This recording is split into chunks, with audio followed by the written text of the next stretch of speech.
અમદાવાદની એસવીપી હોસ્પિટલના વહીવટમાં ધબડકો થયો। કરોડોના ખર્ચે બનેલી હોસ્પિટલમાં દર્દીઓ ઓછા નોંધાયા છે।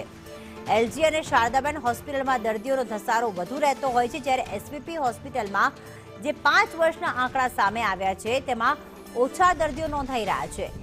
એસવીપીમાં માત્ર 12 લાખ દર્દીઓ નોંધાયા।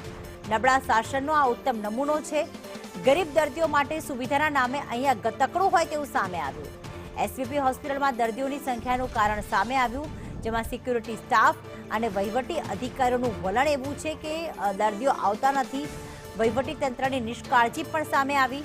સાથે હોસ્પિટલ સ્ટાફના અણછાંસતા વર્તન એ દર્દીઓ માટે અન્ય વિકલ્પો ઊભા કરે છે।